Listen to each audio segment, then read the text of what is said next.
नीतिकारों का नाम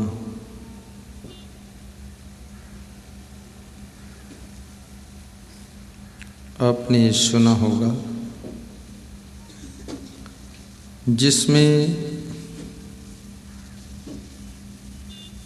चाणक्य का नाम प्रसिद्ध है।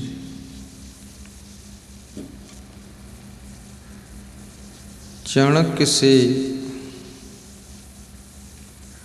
किसी सज्जन ने पूछा है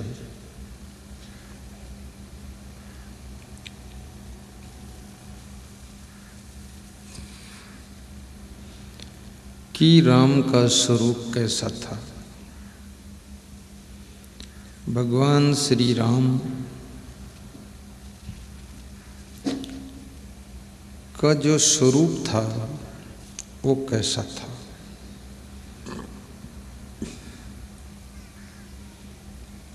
राम की भक्ति, राम की पूजा, राम का ध्यान, राम की रामायण का पाठ करोड़ों लोग करते हैं, लेकिन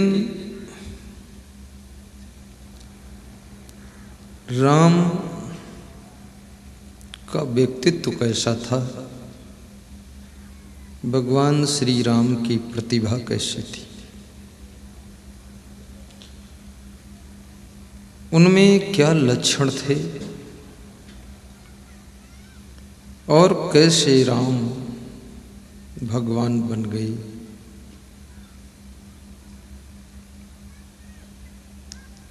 उन लक्षणों का वर्णन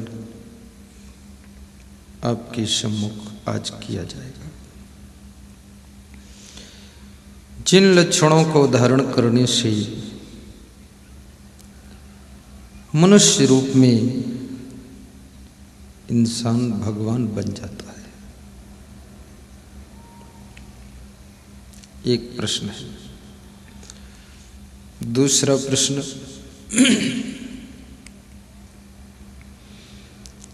संत कबीर से किसी भक्त ने पूछा है कि कर्म की रूपरेखा क्या है।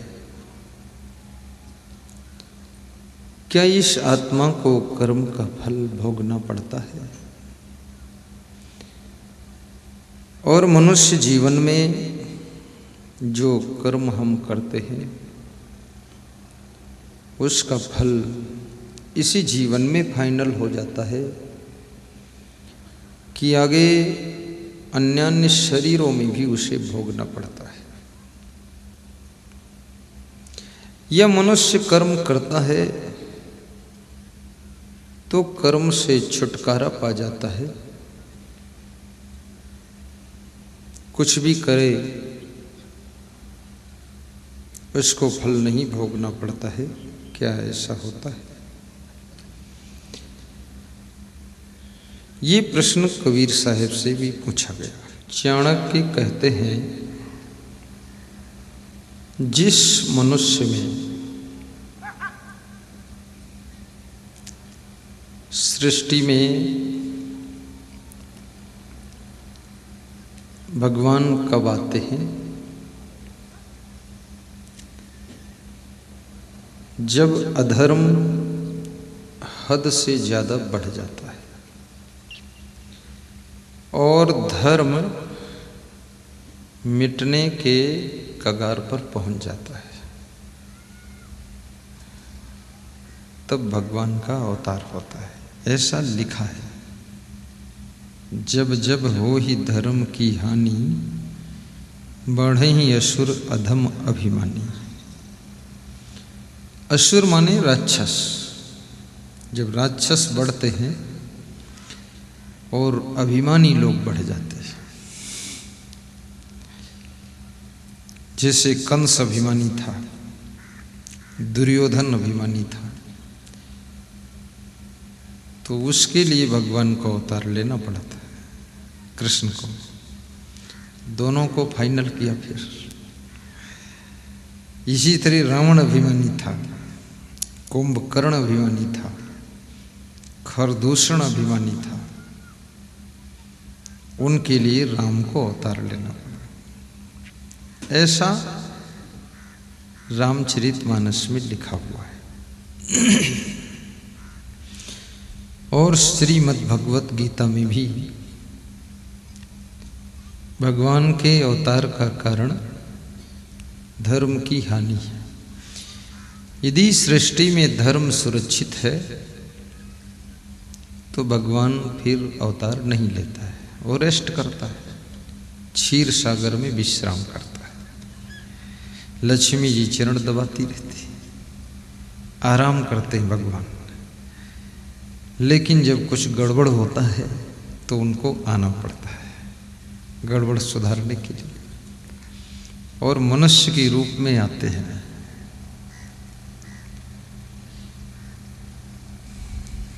जब जब हो ही धर्म की हानि, बाढ़हि असुर अधम अभिमानी। अधम लोग बढ़ जाते हैं। अधम माने पाप करने वालों की संख्या बढ़ती है। ये संख्या कम होगी तो भगवान अवतार नहीं लेंगे, जब इनकी संख्या बढ़ेगी बहुत। बाढ़हि असुर अधम अभिमानी, जब जब होहि धर्म की हानि। कितने लोगों को यही नहीं मालूम है कि धर्म है क्या। मैं इसमें किसी से पूछूं हिंदू धर्म की परिभाषा बताओ, लोग जन्म से हिंदू हैं, मालूम नहीं हिंदू क्या होता है।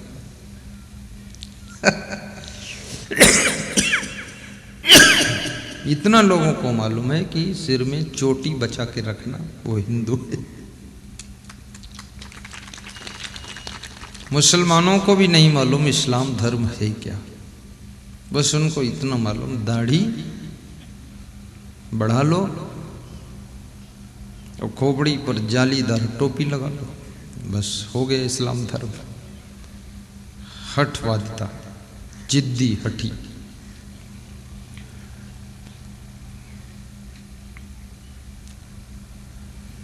धर्म को लोगों ने वाह वेशभूषा में लिया है। पंजाबियों से पूछो सिख धर्म क्या, उनको पता नहीं। बस इतना जानते हैं कि बाल कभी बनवाना नहीं चाहिए, तो न खोपड़ी बाल बनाते हैं, न दाढ़ी बनाते, न मूछ बनाते हैं। और पगड़ी बांध लेना चाहिए, हाथ में कड़ा, कच्छी, केश, कंघा, कृपाण। तो तलवार तो रखते नहीं, एक चाकू रखते छोटा सा, क्योंकि इतनी बड़ी तलवार कहाँ लादे लादे घूमे। छोटा चाकू लटका लेते, तो भी सभी पंजाबी नहीं रखते। लेकिन ये सब वाह चिन्ह है, वाह वेशभूषा है। धर्म तो अंदर का विषय है। तो जब धर्म की हानि होती है, धर्म का क्षय होता है और अधर्म बढ़ता है, तब मनुष्य के रूप में भगवान अवतार ले लेते हैं। यदा यदा हि धर्मस्य ग्लानिर्भवति भारत,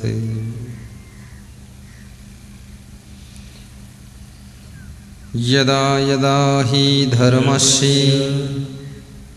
ग्लानिर्भवति भारत, अभ्युत्थानम् अधर्मस्य तदात्मानं सृजाम्यहम्। परित्राणाय साधूनां विनाशाय च दुष्कृतां धर्म संस्थापनार्थाय संभवामि युगे युगे। अब यहाँ प्रश्न ये हुआ कि भगवान का अवतार क्यों होता है? धर्म संस्थापनार्थाय, धर्म की स्थापना करने के लिए, धार्मिक संस्थानों का निर्माण करने के लिए, मंदिर बनाने के लिए, आश्रम बनाने के लिए, जहाँ से धर्म की रक्षा होती है ऐसे धार्मिक स्थल तैयार करने के लिए, उनकी सुरक्षा करने के लिए। धर्म संस्थापनार्थाय संभवामि युगे युगे, युग युग में उनका अवतार होता है। इसलिए तुम भजन गाते हो कि कभी राम बन के, कभी श्याम बन के, कभी कबीर बन के, कभी महावीर बन के आना। बहुत रूपों में तुम बुलाते हो। कभी राम बन के, कभी श्याम बन के चले आना, प्रभु जी चले आना। कभी राम बन के, कभी श्याम बन के चले आना, प्रभु जी चले आना। कभी राम बनकर, कभी श्याम बनकर, लेकिन ये राम और श्याम, कबीर और महावीर बहुत से रूप हैं। और कितने लोगों को अंशावतार कहा गया है। जैसे परशुराम थे, वो महात्मा थे, ब्रह्मचारी थे। परशुराम अखंड ब्रह्मचारी थे, ये उनका बहुत अच्छा गुण था। और संत थे और अंशावतार भगवान थे, परशुराम थे। लेकिन वे अपने साथ में शास्त्र नहीं रखते थे, शस्त्र रखते थे, फरसा, शास्त्र नहीं। संत को शास्त्र साथ में रखना चाहिए, शस्त्र नहीं। अगर शस्त्र की जरूरत है तो रखो, लेकिन कंधे पर लेकर ना चलो, छिपा के रखो। फिर वे हाथ में ही रखते थे, ज्यों ही बात बिगड़ जाए तुरंत मार देते थे। तो परशुराम थोड़ा क्रोधी स्वभाव के थे, और इस क्रोध के कारण वे पूर्णावतार नहीं हो पाए, अंशावतार रह गए, क्योंकि कमी रह गई थोड़ी उनमें। परंतु बहुत बलवान थे, शक्तिशाली थे, और शिव जी के प्रति श्रद्धा बहुत थी। जब शिव जी का धनुष भंग हुआ जनकपुर में, भगवान श्री राम के छुअत चाप आप ही चढ़ गए, टूट गया धनुष। तो परशुराम जी बहुत क्रोधित हुए। परशुराम को ये देखिए, क्रोधी जो आदमी होता है वो विवेक नहीं कर पाता है, क्योंकि क्रोध में बुद्धि उथल पुथल हो जाती है, अशांत हो जाती है, डिस्टर्ब हो जाती है, स्थिर नहीं रहती, मूड गर्म हो जाता है। तो परशुराम जी ने ये नहीं सोचा कि जिसने धनुष तोड़ा है वो भी कोई बड़ा शक्तिशाली व्यक्ति होगा, ऐसे थोड़े टूट जाएगा। जिस धनुष को रावण हिला नहीं पाया और उस धनुष को छूते ही वो टूट गया, तो इसका अर्थ क्या है? वो रावण से भी कई गुना शक्तिशाली कोई अवतारी पुरुष हो। पर गुस्सा करने वाले आदमी को ये सब बातें विचार में नहीं आती, वो अपनी जुंग में रहता है। जो ज्यादा लोग क्रोधी होते ना, दूसरे को देखते ही नहीं।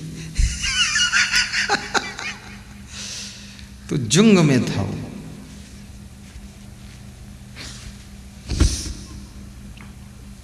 फिर एक बात और, मैंने सुना है कि जब सीता जी घर में मिट्टी और गोबर से जमीन को लीप रही थी, तो बाएं हाथ से धनुष को उठाकर दाहिने हाथ से लीप दिया था। तो सीता जी भी शक्तिशाली थी कि एक हाथ से उठा के लीप दिया, उसको दोनों हाथ से रावण उठा नहीं पाया। तो ये रावण फिर सीता जी को कैसे उठा ले गया, ये भी प्रश्न खड़ा हो गया। बहुत से लोग मेरे से तर्क करते हैं कि जिस धनुष को सीता जी ने केवल एक हाथ से, बाएं हाथ से उठाया और दाहिने हाथ से उसके नीचे की जगह को मिट्टी गोबर से लीप दिया, इतनी सीता जी बलवान थी और रावण उस धनुष को हिला नहीं पाया। उठाना तो अलग है, दोनों हाथ से ताकत लगाया फिर भी हिला नहीं। तो वो रावण इतनी शक्तिशाली सीता को कैसे उठा कर ले गया, ये लोगों का प्रश्न है और इसका उत्तर भी है, उत्तर भी मैं दूंगा कैसे ले गया। लेकिन ये विषय अलग है, हमारा विषय आज का दूसरा है, विषयांतर हो जाएगा। लेकिन प्रश्न क्यों किया हूं, क्योंकि अभी 2 दिन और सत्संग करना है, तो आपके अंदर ऐसे ऐसे प्रश्न छोड़ दूंगा, तो उसके उत्तर की लालसा में तुम कल आओगे और परसों भी आओगे, मैं भी तुमको फंसा के रखूंगा। तो ये कैसे उठाया सीता जी को रावण ने, इसका उत्तर हम कल देंगे या परसों देंगे, आज नहीं देंगे। तुम सोचना, तुम पता लगाना, तब तक बोलिए सदगुरु भगवान की जय। तो परशुराम जी को बहुत क्रोध आया और इतना गुस्सा हो गए, उन्होंने कहा कि शिव जी के धनुष को जिसने तोड़ा है उसको इस सभा से निकाल कर बाहर करो, न तुम्हारे जाएंगे सब राजा, अन्यथा सभी राजा मारे जाएंगे। अब ये परशुराम की ताकत को देखिए, हिम्मत को देखिए, साहस को देखिए कि वहाँ सब राजा बैठे, सब राजकुमार बैठे और सब सीता जी के स्वयंवर में आए हैं और सभी इस लालच में आए कि सीता जी के साथ मेरा विवाह हो। रावण भी उसमें आया है, बड़े बड़े बलवान राजा आए, धनवान राजा आए, भगवान श्री राम भी गए उसमें। प्राचीन समय में एक लड़की के विवाह में 100-100, 200-200 राजकुमार शीश मुकुट लगाकर, नए कपड़े पहनकर, अपने बाल ठीक ठाक करके बैठते थे कि ये लड़की शायद हमको पसंद कर ले। अब ये सोचो, उस पीरियड में शायद लड़कियां कम होती होंगी। कुछ होगा जरूर, क्योंकि लोग, अभी व्यवस्था ठीक हो गई है, बैलेंस बराबर है, अब ऐसा नहीं करना पड़ता है, अब तो आराम से शादी सबकी हो जाती है, यथा योग्य वर बहू मिल जाते हैं और स्वयंवर की परंपरा भी धीरे धीरे फिर से प्रारंभ हो रही है। अभी कुछ लोग दुस्साहस करके जबरदस्ती कर रहे हैं, लेकिन धीरे धीरे सहज भाव से होने लगेगा। तो सीता जी शांत हैं और सीता जी चिंतित भी हैं, क्योंकि कहते हैं कि जब राम वाटिका में फूल तोड़ने गए थे, विश्वामित्र ने भेजा, तो फूल तोड़ने में उनको पसीना आ गया था और सीता जी भी गई थी वाटिका में सखियों के साथ, तो देखा, तो उन्होंने जब देखा कि फूल तोड़ने में जिनको पसीना आ गया, इतने कोमल हैं, ये धनुष तोड़ने में इनका क्या हाल होगा। तो सीता जी ने बहुत ध्यान लगाया, तपस्या किया कि ये धनुष अपने आप टूट जाए तो ठीक है, नहीं भगवान तो तोड़ भी नहीं पाएंगे इसको। वो उधर से भी उनका भी तप काम कर रहा था। तुम्हारे घर में एक व्यक्ति यदि तपस्वी है तो उसकी तपस्या से घर के 20 लोगों की समस्या का समाधान हो सकता है, एक व्यक्ति भी यदि तपस्वी हो। और तुम्हारी कंपनी में, टोली में एक व्यक्ति भी यदि तेजस्वी है तो उसके तेज की किरणों से तुमको सबको सफलता मिल सकती है, तेजस्वी व्यक्ति। और यदि कोई आपकी कंपनी में, आपकी फैमिली में ओजस्वी वाणी वाला व्यक्ति है, ओजस्वी वाणी है, तो आपकी पूरी पार्टी को जीत हासिल करा सकता है, ओजस्वी वाणी। तो यदि आपकी फैमिली में भी कोई ओजस्वी वाणी का व्यक्ति है, या आपकी संत मंडली में कोई ओजस्वी वाणी वाला है, या आपकी राजनीतिक पार्टी में है, या बिजनेस के आपकी टीम में कोई है, तो उसकी प्रभाव से आप सबको सफलता मिल सकती है। ओजस्वी होना, तेजस्वी होना, और तपस्वी होना, और यशस्वी होना, कहीं इस जिंदगी की चादर में दाग न लग जाए। दाग लग जाने पर आदमी के ऊपर संदेह उठते हैं, विश्वास कम हो जाता है, लोगों की आस्थाएं घट जाती हैं। इसलिए कबीर कहते हैं कि साहेब कबीर जतन से ओढ़ी, ज्यों की त्यों धरी दीनी चदरिया।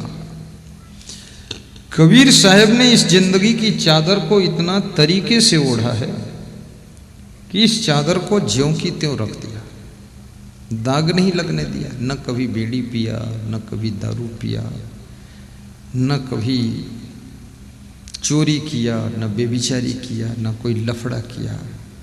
कितने लोगों की चादर में तो इतने दाग लगे हैं कि चादर का कलर ही पता नहीं चल रहा क्या हो गया। दाग के ऊपर डबल दाग, चादर दिखती ही नहीं, सब दाग ही दाग दिख रहे हैं, इतने दाग लगे हैं। और यदि तुम उनसे कह दो कि तुम्हारी चादर में दाग है तो तुम्हारे भी दाग लगा देंगे, इतने दाग हैं उनके पास। फिर तुमको भी फंसाने की कोशिश करेंगे कि इनको भी कहीं जाल में डालो, ये बेदाग ना रहे, जैसे हम तैसे इनको बना दो। पॉलिटिकल लाइन में भी बेदाग व्यक्ति सबके ऊपर भारी पड़ जाता है। अगर दाग लग गया, लोगों के विश्वास कम होने लग जाते हैं, वोट देने में लोग सोचने लग जाते हैं, और अपोजिट लोगों को मुद्दा मिल जाता है, उसी दाग को मुद्दा बनाकर हुल्लड़ मचाते हैं। इसलिए कोशिश करो, घर में रहो, बिजनेस में रहो, परिवार में रहो, राजनीति में रहो, संत लाइन में रहो, आश्रम में रहो, बाबा जी बन जाओ, लेकिन दाग नहीं लगना चाहिए। कल मैं जगदीश भाई पटेल जी के साथ में छत के ऊपर परिक्रमा कर रहा था, तो कुछ चर्चा हुई संतों की। तो उन्होंने कहा कि ये जो साधु भेष में आ गए और फिर गलती करते हैं, इनको ऐसा खुद सोचना चाहिए कि क्या हमको ये करना उचित है, और यही इनको करना है, उनके शब्द हैं। तो इनको कौन कहा था कि तुम साधु बनो? कौन इनसे कहता है कि तुम साधु बनो? मत बनो साधु, गृहस्थी कर लो, शादी कर लो, ले आओ पुष्पा देवी को, घूमो उनके साथ। बात बहुत ऊंची कही हुई है कि भाई ये कपड़े पहन करके आप दाग क्यों लगा रहे हो? आजकल नेताओं के ऊपर भी आस्था बहुत हट गई है। जहां नेताओं का लोग नाम लेते हैं तो कहते हैं अरे सब लूट लिया देश को, खा गए सड़क, खा गए पुलिया, खा गए पंचायत घर, खा गए नाली का नर्मदा। आस्था खत्म, निरंतर ग्राफ गिरता जा रहा है। हालांकि सभी नेता ऐसे नहीं, बहुत अच्छे भी हैं, 25% हैं गड़बड़, 75% अच्छे हैं। लेकिन कहते हैं कि 25% जो गड़बड़ हैं, 2 टमाटर सड़े हों और 10 टमाटर अच्छे हों, तो सड़े टमाटर ही नजर में आते हैं, अच्छे दिखते ही नहीं। और वे सड़े अच्छे टमाटरों को भी सड़ाना शुरू करते हैं कि जब मैं सड़ गया तू क्यों बचा, तू भी सड़। उनको भी सड़ाते हैं। पुलिस विभाग में काफी गिरावट आ गई। पुलिस वालों को लोग पानी दे देते हैं, चाय पिला देते हैं, भोजन दे देते हैं, लेकिन ये आस्था से नहीं देते हैं, डर से दे देते हैं कि दे दो नहीं तो कुछ चक्कर फंसा दो। और बाद को जब वो चले जाते हैं तो लोग कहते हैं अरे ये सब बहुत बेकार लोग हैं, ये ठीक नहीं लोग। क्यों? क्या सभी पुलिस वाले गड़बड़ हैं? ऐसा नहीं है।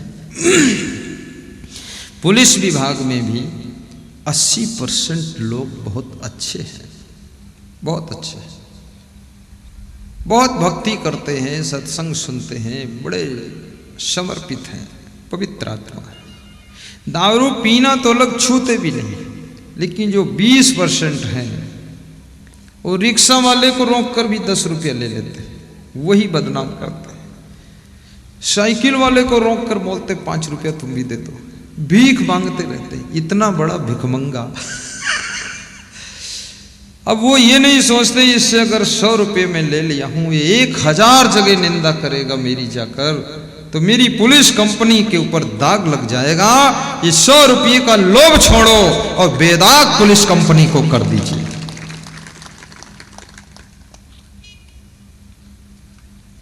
ऐसे साधु कंपनी में भी है। इसमें तो 95% लोग अच्छे हैं, 95%। ये छठे हुए लोग होते हैं, पूरे देश के छठे आदमी साधु लाइन में आते हैं। लोफड़ लाफड़ इधर आते ही नहीं, लेकिन 5% लोफड़ भी आ जाते हैं इसमें, 5%। और वे वही लोग हैं जो घर में भी मक्कार थे, देश में मक्कारी किया, घर में मक्कारी किया, घर में भी गुजर बसर नहीं हुई, तो सोचा साधु बन जाओ, रोज खीर पियो जलोदिया ज्ञान की, सोचा महात्मा हो जाओ। वो इस क्वालिटी के जो लोग महात्मा बनते हैं, मन बस में नहीं है, मन चंचल है, वे लोग ही दाग लगाते हैं। और इस साधु लाइन में जनता की बहुत बड़ी गलती है। ये जनता माने तुम लोग, जिसको देखा साधु जैसे कपड़ा लपेटे हैं, उसको बोलना शुरू कर दिया कि बाबा जी, महात्मा जी, बाबा जी। ये आपकी गलती के कारण जो साधु नहीं है, महात्मा नहीं है, उसको सम्मान देने से याद रखना फिर क्वालिटी की कीमत खत्म हो जाती है। उसको सम्मान नहीं देना चाहिए, उसको प्रणाम भी मत करो, चरण मत छुओ, नमस्कार मत करो, 2 रुपये उसको दक्षिणा भी मत दो। ये दक्षिणा तो उसको दी जा रही है जिसने लोभ को जीता है, ये दक्षिणा उसको मिलती है जिसने माया मोह को जीता है, ये दक्षिणा उसको लेना चाहिए जो व्यक्ति काम वासना को जीत चुका है। दक्षिणा पर उसका हक है जो अपने मन इंद्रियों को बस में कर चुका है। अन्यथा गृहस्थ की दरिया में बड़े बड़े दांत, और करो भजन नहीं फट जाएगी आंत। गृहस्थ की रोटी खाने का हक नहीं, उसको हक है जो व्यक्ति वास्तव में सांसारिक भोगों का त्याग कर चुका है। तृणम ब्रह्म विदः स्वर्गम तृणम सूरस्य जीवितम जिता छस्य तृणा नारी निष्प्रहस्य तृणम जगत। आत्मज्ञानी के लिए स्वर्ग का सुख तिनके के समान है। तृणम सूरस्य जीवितम, सूरवीर पुरुष के लिए संसार के लोग कीड़े मकोड़े के समान है।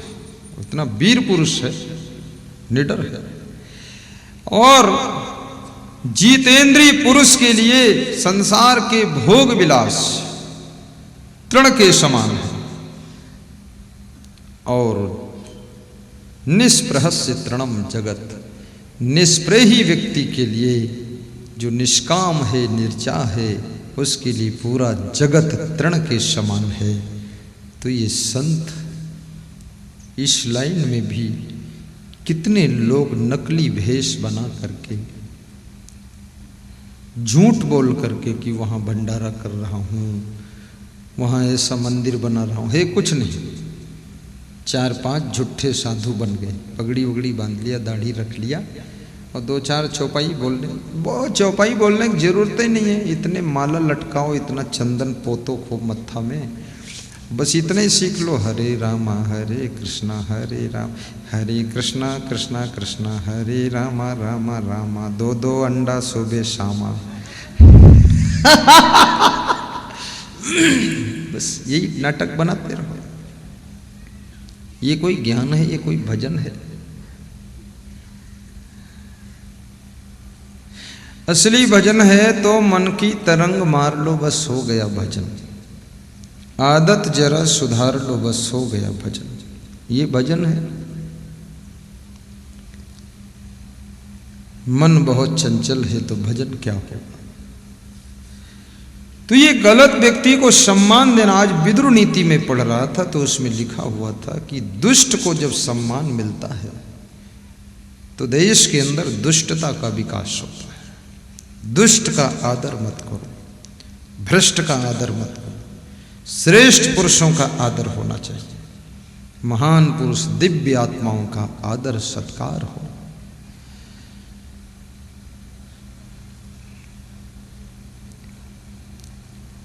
तो मैं आपको सुना रहा था,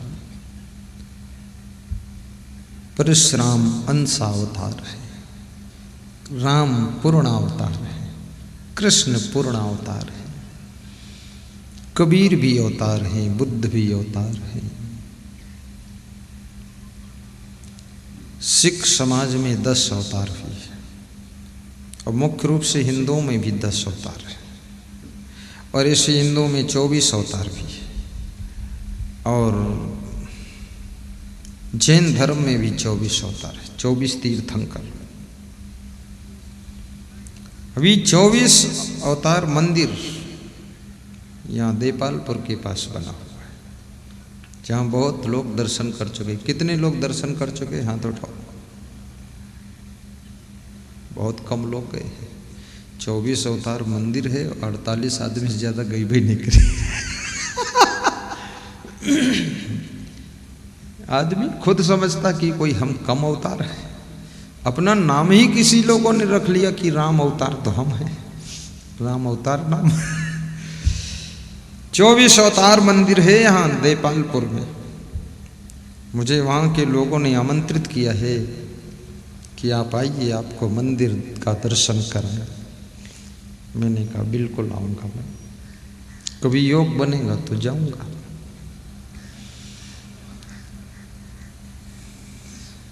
तो आइए, चौपाई गाइए, अवतार के बारे में चर्चा करते हैं, फिर हम बनाते हैं, आपको समझाते हैं कि राम का रूप कैसा था, राम का स्वरूप कैसा था।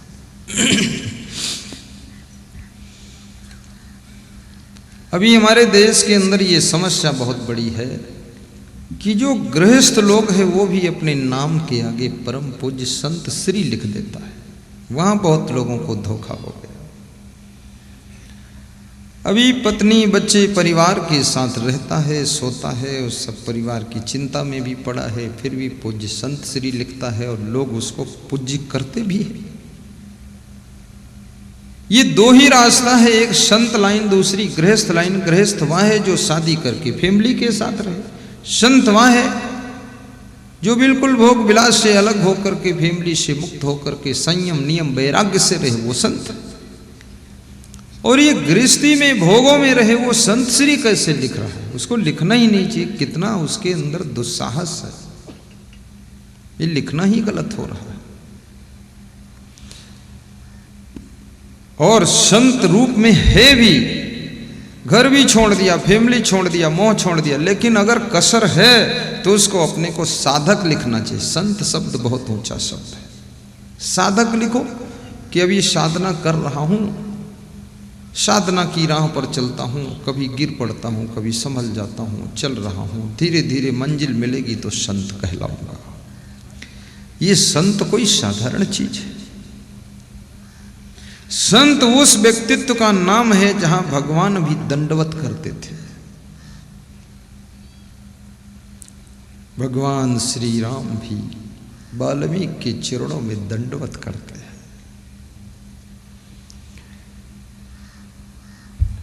जब जब हो ही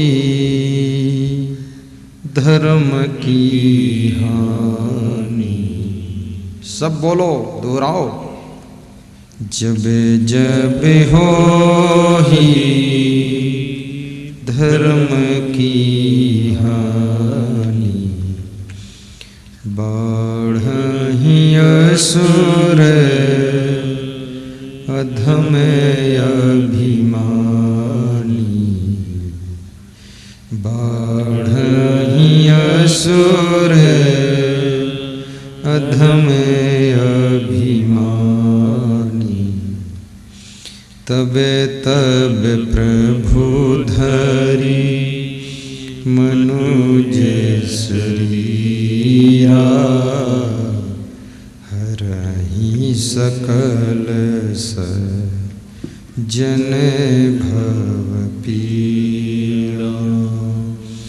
तब तब प्रभु धरि मनुज शरीरा,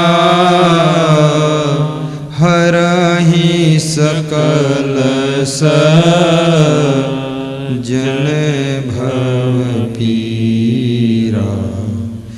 जब जब होई धर्म की हानि, बढ़हि असुर अधम अभिमानी। धर्म की हानि करने वाला कौन है? केवल 5-6 चीजें हैं मुख्य रूप से जो धर्म का नाश करती है। काम, क्रोध, लोभ, मोह, अहंकार, ईर्ष्या, द्वेष, ये धर्म को क्षति पहुंचाते हैं। अहंकार धर्म का दुश्मन है। जब अभिमान आएगा तो उसका छोटा भाई क्रोध आएगा फिर, और दोनों मिलकर के धर्म से विचलित हो जाएंगे, कर्तव्य से च्युत हो जाएंगे। लोभ आएगा, जब कामना आएगी तो लोभ आ जाएगा। ये सब तुम्हारा पतन करते हैं। आपने देखा होगा मनुष्य ने या तो धर्म के विरुद्ध कार्य तब किया है जब उसके अंदर लोभ आया है, लोभ में किसी का मर्डर कर दिया, या तो काम वासना में पड़ करके चरित्रहीनता के कार्य करके मर्डर कर डाला, या तो अहंकार में आकर के किसी को झुकना नहीं पसंद किया और युद्ध कर दिया तो बहुत मारे गए लोग, और या तो कहीं मोहित हो गया, मोह आ गया, उस मोह में फंस करके भी बहुत खतरा हुआ। पृथ्वीराज चौहान संयोगिता के मोह में पड़ करके बहुत खतरे हो गए। फिर ये मोह धर्म से तुमको विचलित कर देता है। एक सासू है, उसके 2 बहुएं हैं। यदि बड़ी बहू में मोह हो गया तो छोटी बहू के साथ में वो अन्याय करेगी, अधर्म करेगी। छोटी बहू कमरे में बैठकर रोएगी कि मेरी सासू मुझसे नहीं बोलती है, और सासू ने जो भी 60 साल में बचा बचा कर रखा है, सोना चांदी रुपया, वो सब चुपके से बड़ी बहू को दे देती है, और छोटी बहू बेचारी कंगाल हो जाती है, दुखी होती कि हमको कुछ नहीं मिला। अभी एक फैमिली के लोग मुझे मिले उत्तर प्रदेश में, तो कह रहे थे कि हम तो बर्बाद हो गए। तो हमने कहा क्या हुआ? बोले हम 2 भाई थे, छोटे भाई के प्रति माता पिता का मोह है और मेरे प्रति बड़ा द्वेष भावना है, तो मुझे कुछ मिला ही नहीं, सब उसी को दे दिया पिताजी ने। ये मोह अधर्म करा देता है, अन्याय करा देता है। और जब मोह को तुम जीत लेते हो तो ये मोह की ऊर्जा प्रेम में परिवर्तित हो जाती है, और जहाँ केवल शुद्ध प्रेम बचता है वहाँ धर्म जीवित हो जाता है, और आपके द्वारा फिर न्याय होता है और किसी का हक मारा नहीं जाता। इसलिए प्रेम पैदा करो, किसी का हक मत मारो।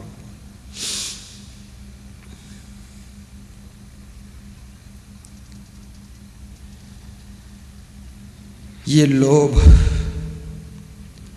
जब आता है तो आपको चोरी कराता है। लोभ आपको चोर भी बना देता है, डाकू बना देता है, झूठ बुलवाता है। क्योंकि चोर झूठ नहीं बोला जाएगा तुरंत पकड़ जाएगा, तो झूठ भी बोलेगा। और कबीर कहते हैं झूठ बराबर पाप ही नहीं होता है। और ये झूठे लोग कहते हैं झूठ बराबर तप नहीं और सच बराबर पाप है। ये उल्टा बताते हैं। झूठ बोलना भी धीरे धीरे आदत में बदल जाता है। लोग बहुत झूठ बोलते हैं और झूठ बोलने से हमारा नुकसान बहुत है।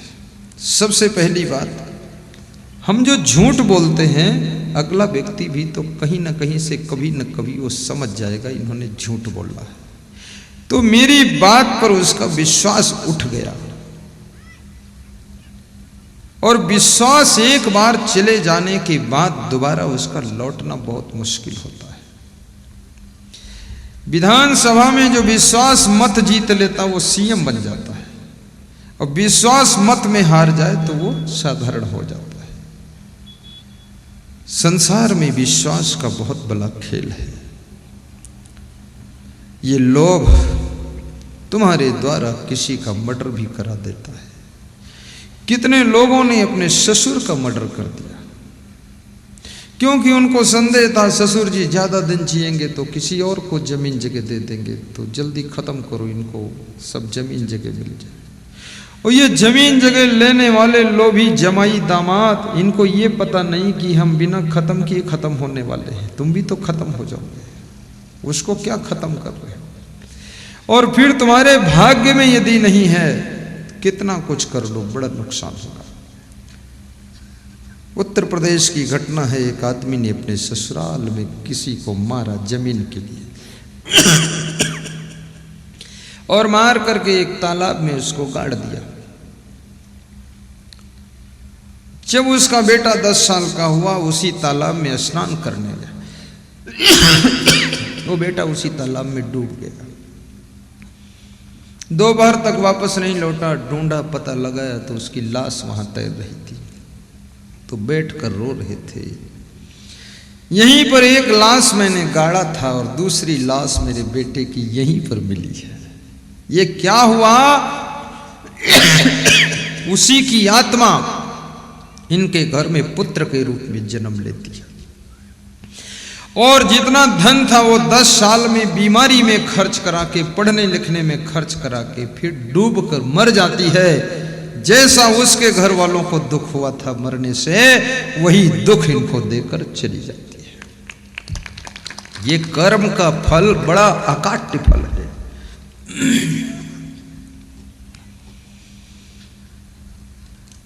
कर्म प्रधान बेसुर चिराखा। तुम लोग गाते क्यों नहीं ये बताओ? कर्म फल भोगना नहीं चाहते क्या? तो ये तुम्हारा कर्म भोगी को हम थोड़े भोगेंगे। अपना अपना गाओ, अपना अपना भोगो। गाइए। कर्म प्रधान बेसुर चिराखा, जो जस करहि सुत से फल चाखा। जो जस करहि सुत से फल चाखा। जीवन में कर्मों की प्रधानता है। जो जैसा कर्म करता है वैसा ही फल चखता है।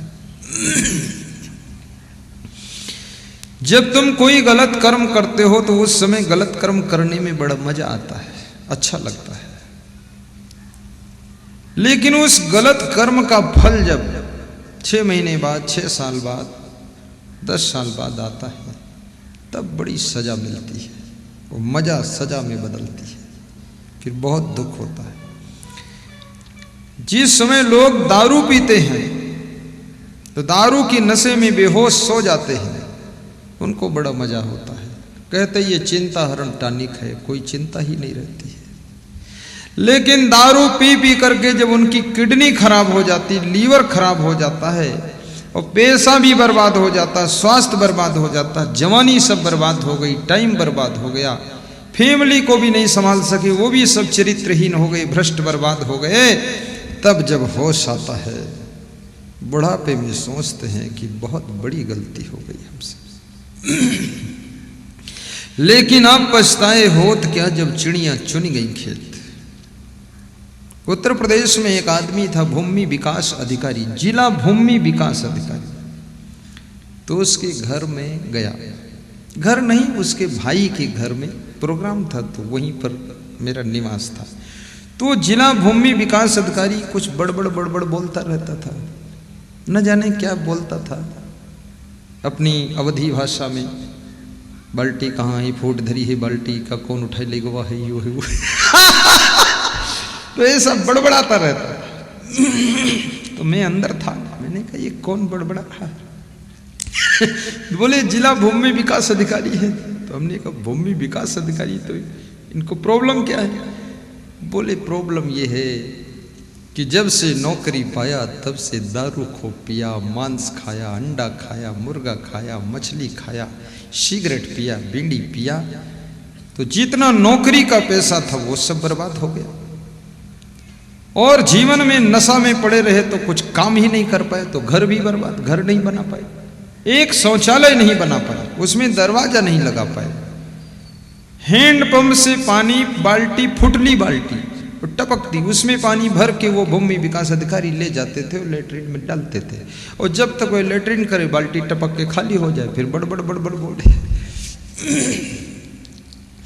तो मैंने उनसे कहा कि आप बड़बड़ाते क्यों, ये सब कर्म का फल है। जो आपने 40 साल गलतियां किया है उसका फल सामने आया है। इस वर्ष उनके भाई मिले, मैंने कहा उनका क्या हाल है बड़बड़ लाल का। तो बोले वो तो मर गए। तो हमने कहा कुछ कर पाए, बोले नहीं, सब बिगाड़ के मर गए। बहुत दुख उठाया है। ये शराब पीना, ये सिगरेट पीना, बीड़ी पीना, पुड़िया खाना, रजनी गंधा, ये तमाम प्रकार के तंबाकू, 166 नंबर, 65 नंबर तंबाकू, कुछ मत खाना। तंबाकू जहाँ सुखाई जाती है, इसको सुखाने के लिए इसमें मुर्गियाँ छोड़ी जाती हैं। मुर्गियाँ अपने पंजों से इसको खोदती हैं और उसमें जो कीड़े होते हैं उनको बीन बीन कर खाती हैं, और मुर्गियाँ उसमें लेटरिन भी करती हैं। और वो तंबाकू में उनकी लेटरिन के सहित तंबाकू को पीस दिया जाता है। अगर 65 मुर्गियों ने लेटरिन किया है तो उस तंबाकू का नाम 65 नंबर तंबाकू है। और तुम मांगते हो 65 नंबर चाहे, रे 65 मुर्गियों की लेटरिन है वो। मत खाओ। जब हंसो और मुस्कुराओ तुम्हारे दांत मोती जैसे चमकने चाहिए। ये नशा तो केवल आदत है और कुछ भी नहीं है। और आदत मनुष्य का सबसे बड़ा शत्रु है। कितने लोग दूध बेचकर फिर दारू खरीद कर पीते हैं, अमृत दूसरों को देते हैं, जहर खरीद कर पी लेते हैं। जीवन में कोई नशा नहीं होना चाहिए, केवल सत्संग का नशा हो। जहां सत्संग हो रहा हो दौड़कर पहुंच जाइए। बहुत लोग तुमको कहेंगे कि क्या पागल हो क्या, रोज रोज सत्संग में जाते हो, क्या सत्संग में मिलता है। लेकिन लोग कहते हैं तुमको क्या मिला, समझा उन्हें सकते नहीं कि हमको क्या मिला है। जैसे गूंगा आदमी शक्कर खाए और कोई पूछे कैसा स्वाद है तो बता नहीं सकता, लेकिन मुस्कुराता है, खुश है। ऐसे सत्संग का जो आनंद है वर्णन नहीं किया जा सकता है। जो इस आनंद को प्राप्त करता है वही जानता है।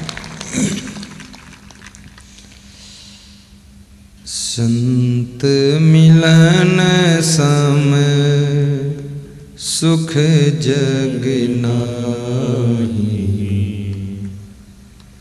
देखो, अमेरिका से इस सत्संग का आनंद लेने के लिए जगदीश भाई पटेल पधारे हैं। जरा खड़े हो लोग, देख ले, रोज श्रोता बदल रहा है। ताली बजाओ। ये चेतावनी है हमारे मध्य प्रदेश के नर नारियों के लिए कि अमेरिका से वो व्यक्ति सत्संग सुनने आया और 5 दिन यहाँ टिक कर सुनेगा।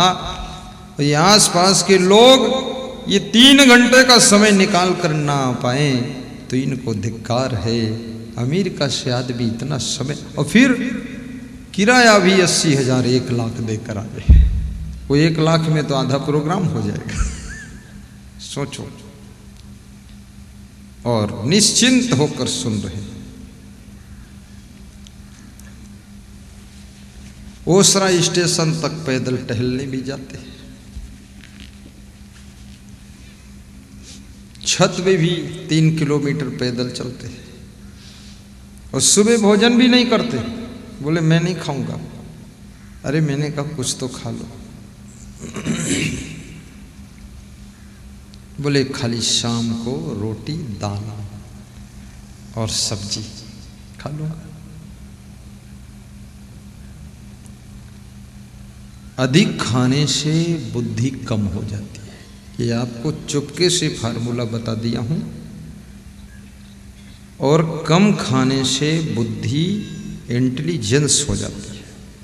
और बिल्कुल ना खाने से बुद्धि खत्म हो जाती, केवल खोपड़ी रह जाती है। बिल्कुल ना खाएगा तो खोपड़ी बचेगी, बाकी खत्म। इसलिए कम खाओ। बिल्कुल ना खाना वो भी गलत है, और बहुत अधिक खाना वो भी गलत है। 24 घंटे में एक बार तो रोटी सब्जी दाल चाहिए आपको।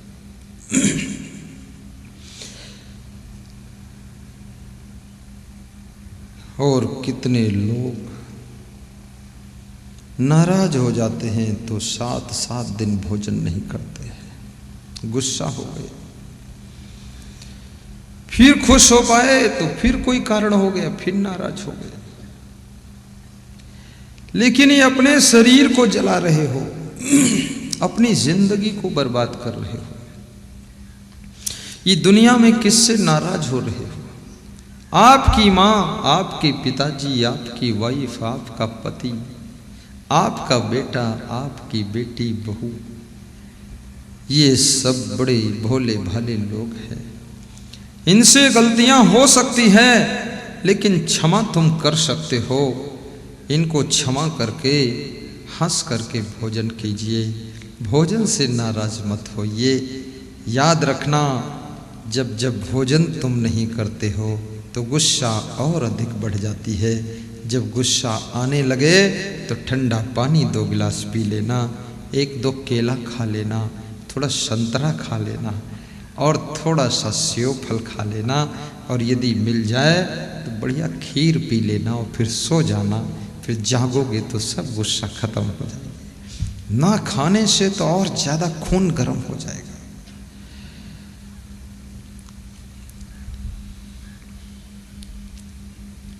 कितने लोग बड़े सहनशील होते हैं। गम खाना उनका स्वभाव होता है। और गम खाने से ही संगठन चलता है। गम ना खा सको तो परिवार के 4 लोग भी साथ नहीं रह सकते। और भगवान श्री राम जिनकी तुम भक्ति करते हो, इसमें राम को मानने वाले कितने लोग, जरा हाथ उठाओ, नीचे कर लो। कृष्ण को मानने वाले कितने लोग, हाथ उठाओ, नीचे कर लो। हनुमान जी को मानने वाले कितने लोग, हाथ उठाओ, नीचे कर लो। हिंदुओं में 33 करोड़ देवता है। इसमें ऐसे कितने लोग हैं जिनको 33 करोड़ देवताओं के नाम मालूम है? हाथ उठाओ। 33 करोड़ देवता के नाम मालूम है? तो क्यों हाथ उठा रहे हैं? इसमें 5-6 लोगों ने हाथ उठाया और 5-6 महिलाओं ने कि हमको 33 करोड़ नाम याद है। 33 करोड़ बहुत हुआ, किसी को मालूम नहीं है। 33 करोड़ देवता है, आपको पता नहीं है। यहाँ बहुत से देवता भी बैठे हुए हैं, देवी देवता है सब। हर 4 लोगों के बीच में एक देवी देवता रहता है। तुम जो गलती करते हो ना, पुण्य पाप करते हो, वो सब नोट होता जा रहा है। तुम बाथरूम में जाते हो, वहां भी देवता साथ रहता है, वो छोड़ता ही नहीं तुमको। तुम गाड़ी चलाते हो, तुम्हारी गाड़ी में भी एक देवता बैठ लेता है, वो ड्यूटी लगी है। 4 आदमियों के ऊपर एक देवता है। हम प्रवचन कर रहे हैं, यहां भी एक देवता खड़ा है कि तुम गलत प्रवचन करोगे तो तुम्हें सजा मिलेगी। तुम सुन रहे हो, इसके अंदर भी बहुत देवता बैठे हुए हैं। इतना देवता है हिंदू धर्म में, फिर भी हिंदू लोग कितने गलत काम कर लेते हैं। अरे मंदिर में देवता बैठा है और देवता की मूर्ति गायब कर देते हैं लोग। सोने की मूर्ति गायब, पीतल की आकर बैठ जाती है और प्राण प्रतिष्ठा भी नहीं करते हैं। जिसमें प्राण थे उसको तो ले गए और बेप्राण वाला बैठा दिया। रातों रात पुजारी भी मिल गया चोरों से और 50% पर माल सेट हो गया। भगवान गायब हो गए। भगवान को हथौड़े से तोड़कर बेच दिया गया और ये पीतल के भगवान बिठा दिए गए। और देवता तो उसी का नाम है, हथौड़ा मारो तो भी गम खा लेता है, सह लेता है।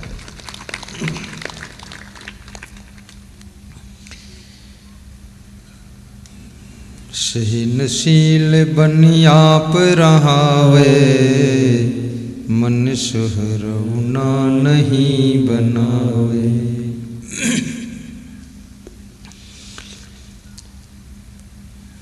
तो अब मैं आपको बता रहा हूं कि राम का स्वरूप क्या है। यही प्रश्न है ना। आइए श्लोक बोलता हूं। चाणक्य ने वर्णन किया है, धर्मे तत्परता मुखे मधुरता दाने समुत्साहिता।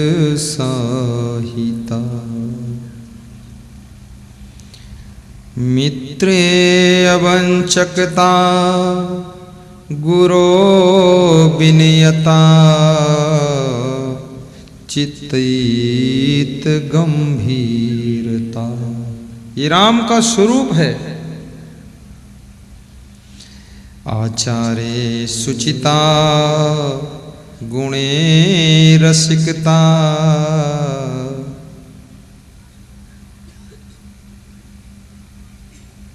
आचार्य सुचिता गुणे रसिकता शास्त्रेषु विज्ञात्रता। रूपे सुंदरता शिवे भजनता त्वयिमस्ति वै राघवा त्वयिमस्ति वै राघवा। बहुत प्यारा श्लोक है। अब इसकी मैं व्याख्या करने जा रहा हूं, कृपया आप ध्यान से सुनिए। नंबर 1, जो धर्म में तत्पर है, धर्म में तत्परता, धर्म के कार्यों के लिए जिसके अंदर तत्परता है, धर्म में तत्परता। कोई गांव में मंदिर बन रहा है, बढ़ चढ़ करके हिस्सा लेता है। जो आश्रम बन रहा है उसमें बढ़ चढ़ करके योगदान देता है। गांव में प्रवचन समागम सत्संग हो रहा है अपने सामर्थ्य के अनुसार अधिक से अधिक योगदान जो करता है वो देवता है। वो कौन है? वही राम का रूप है।